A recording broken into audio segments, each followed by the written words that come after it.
يحكي ظلمة فيها ابتلائي.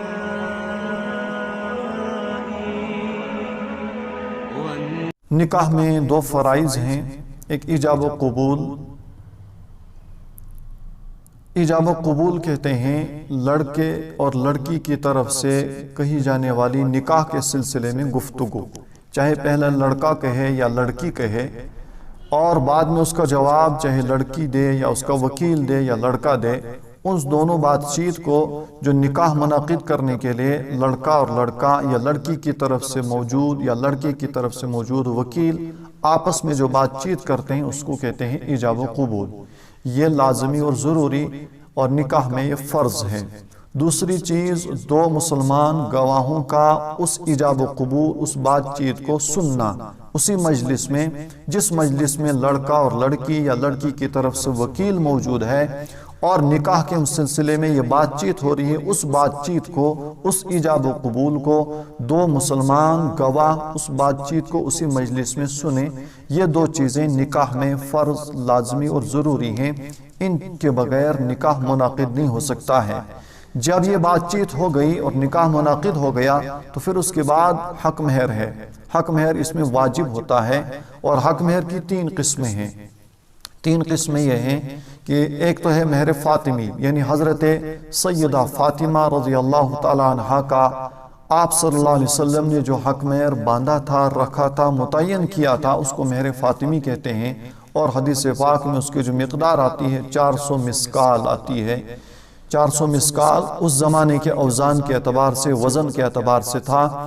آج تقریباً 150 تولہ چاندی اس کے وزن کے اعتبار سے، آج کے وزن کے اعتبار سے وہ بنتا ہے. ایک تو ہو گیا مہر فاطمی. دوسری قسم ہو گئی مہر کی مہر مثل.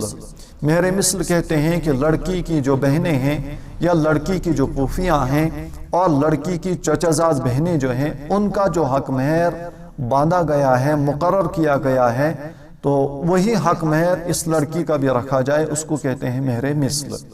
اور تیسری قسم وہ ہو گئی حق مہر کی جو کہ آپس میں طے ہو جائے، دونوں فریق کی، لڑکے اور لڑکی کی خاندان والوں کی یا دونوں کی آپس میں جو طے ہو جائے مہر کی مقدار، وہ مہر مقدار طے ہونے کے بعد یہ تیسری قسم ہو گئی مہر کی. البتہ اتنی بات ضرور خیال میں رہے کہ چاہے مہر معجل ہو یا غیر معجل، یا جس کو صحیح الفاظ میں کہتے ہیں معجل اور مؤجل، ایک حمزہ کے ساتھ ایک عین کے ساتھ. مہر معجل وہ ہے جو کہ بالفور ادا کیا جائے، اور مہر مؤجل حمزہ کے ساتھ جو تاجیل یعنی تاخیر کے ساتھ کوئی وقت مقرر کرنے کے بعد یا وقت مقرر نہ ہو، بعد میں جو تاخیر کے ساتھ ادا کیا جائے اس کو مہر مؤجل کہتے ہیں، اور عام زبان میں اس کو غیر معجل کہا جاتا ہے. چاہے مہر معجل ہو یا مہر معجل ہو، ہر دو صورت میں مہر جتنا طے ہو جائے، مقرر ہو جائے، وہ تمام کا تمام مہر ادا کرنا لازمی اور ضروری ہوتا ہے. اگر ادا نہیں کیا گیا اور کوئی انسان دنیا سے اس حالت میں چلا گیا تو سب سے پہلے اس کی میراث میں سے اس کی بیوی کا جو مہر ہے وہ ادا کیا جائے گا. چنانچہ حدیث پاک میں بھی آتا ہے، طبرانی شریف میں روایت موجود ہے، آپ صلی اللہ علیہ وسلم نے ارشاد فرمایا کہ جو شخص کسی عورت کے ساتھ نکاح کرے، چاہے کم حق مہر ہو یا زیادہ حق مہر پر طے ہو جائے، پھر اس انسان کا ارادہ اور نیت یہ ہو کہ میں نے حق مہر ادا نہیں کرنا ہے، تو اللہ کے نبی صلی اللہ علیہ وسلم نے ارشاد فرمایا کل قیامت کے دن ایسا انسان زانیوں میں شمار ہوگا. اللہ تعالیٰ حفاظت فرمائے.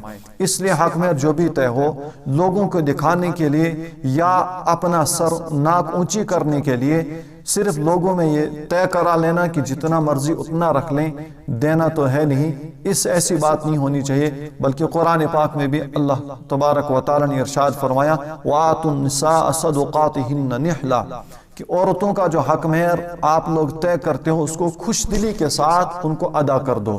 چونکہ جب عورتیں نکاح میں آ جاتی ہیں تو بہت ساری عورتیں یہ سمجھتی ہیں کہ اگر حق مہر ان کو ادا نہ کیا گیا اور حق مہر عورتیں سمجھتی ہیں کہ ہم مطالبہ کریں گے تو اس طرح سے بھی آپس میں چفکلش ہو جائے گی اور مزاج بگڑ جائے گا، اور شوہر سمجھتے ہیں کہ ہم نے تو دینا نہیں، اس لیے عورتیں بہت ساری دباؤ میں آ کر اور انڈر پریشر ہونے کے بعد حق مہر کو معاف کر دیتی ہیں، لیکن وہ دل سے معاف نہیں کرتی ہیں۔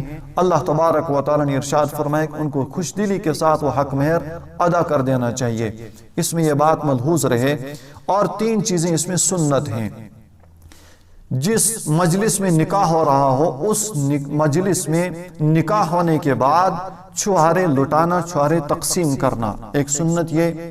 دوسری سنت اس میں ہے جس مجلس میں نکاح ہو رہا ہے اس مجلس میں خطبہ نکاح پڑھنا، جو اللہ کے نبی صلی اللہ علیہ وسلم سے مروی اور منقول ہے کہ آپ صلی اللہ علیہ وسلم نکاح کے مجلس میں خطبہ ارشاد فرماتے تھے۔ اس میں قرآن پاک کی منتخب آیات جس میں تقوی کی ہدایت دونوں میاں بیوی کو اور تمام امت کو کی گئی ہے، ان آیات کا انتخاب آپ صلی اللہ علیہ وسلم فرمایا کرتے تھے۔ 2 چیزیں۔ تیسری چیز ہو گئی کہ جب نکاح کے بعد دلہن کی رخصتی ہو جائے تو پھر رخصتی کے بعد لڑکے کے گھر، دلہا کے گھر میں دوسرے دن ولیمہ بنے گا۔ اس ولیمے میں عام لوگوں کی دعوت کی جائے گی، اور یہ بات ذہن نشین رہے کہ دعوت ولیمہ وہ لڑکے کے ہاں ہوگی، لڑکی کے ہاں کوئی ولیمہ نہیں ہے۔ نہ بارات کا تصور ہے اور نہ ہی لڑکی کے ہاں ولیمے کا تصور شریعت میں ہے۔